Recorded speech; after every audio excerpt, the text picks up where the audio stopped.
Breaking news आहे अवासा share कंदासीं। Sindh high court अॻूणे सूबाई वज़ीर मुकेश कुमार चावला खे नेब गिरफ़्तार करण खां रोके छॾियो आहे। अहम ख़बर आहे अवासा शेयर कंदासीं। अदालत 12 सेप्टेम्बर ताईं मुकेश कुमार चावला जी हिफ़ाज़ती ज़मानत मंजूर करे वरिती आहे। अहम ख़बर आहे अवासा शेयर करे रहिया आहियूं। अदालत अॻूणे सूबाई वज़ीर खे नेब जी इंक्वायरी में मुकम्मल सहकार जी हिदायत कई आहे। अदालत नेब इख्तियारनि खे मुकेश कुमार चावला ख़िलाफ़ हलंदड़ इंक्वायरी जा तफ़सील ईंदड़ ॿुधणी ते पेश करण जो हुकुम ॾेई छॾियो आहे।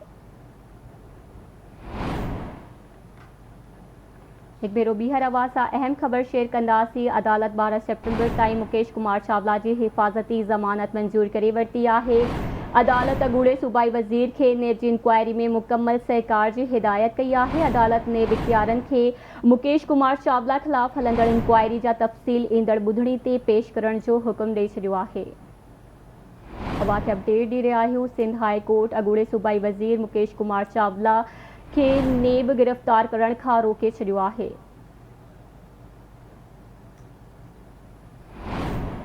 तफ़सील मालूम कंदासीं। आवाज़ न्यूज़ रिपोर्टर आमिर सुप्रो खां। जी आमिर, वधीक छा तफ़सील आहिनि?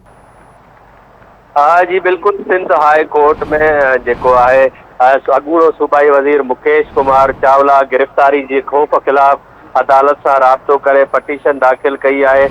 दरख़्वास्त में जेको आहे अदालत खे मुकेश कुमार चावला लिखियो आहे त जेको आहे मूंखे नेब जेको आहे केॾी महिल बि गिरफ़्तार करे सघे थी, तंहिं करे मूंखे प्रोटेक्शन ॾिनो वञे। अदालत अॻूणे सूबाई वज़ीर मुकेश कुमार जी 12 सेप्टेम्बर ताईं जेको आहे हिफ़ाज़ती ज़मानत मंज़ूर करे छॾी आहे।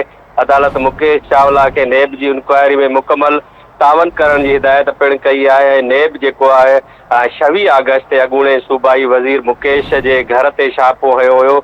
मुकेश जे वकील जो चवणु आहे मुकेश कुमार जो नालो कहिड़ी इंक्वायरी में शामिल कयो वियो आहे, जंहिं ते जस्टिस के आगाह पुछो।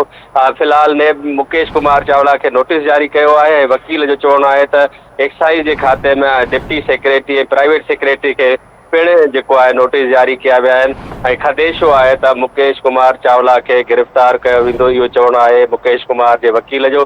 अदालत नेब अख़्तियारनि खे मुकेश चावला ख़िलाफ़ जेको आहे हलंदड़ इंक्वायरी जा तफ़सील ईंदड़ ॿुधणी ते पेश करण जो हुकुम करे छॾियो आहे। जी ठीकु आहे, अवां जी वॾी महिरबानी अपडेट करण लाइ।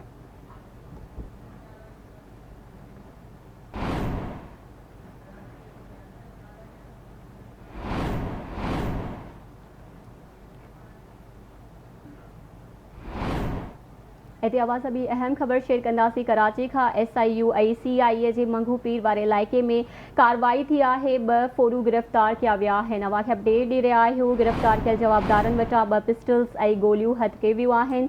अहम ख़बर आहे अवां सां शेयर कंदासीं। जवाबदारनि जी सुञाणप इस्माइल उर्फ़ काकू ऐं मोहम्मद बिलाल उर्फ़ बिया तौर थी आहे। जवाबदारनि मुख़्तलिफ़ इलाइक़नि में फुर ऐं वारदातुनि जो एतराफ़ कयो आहे। SSP जो इहो चवणु आहे।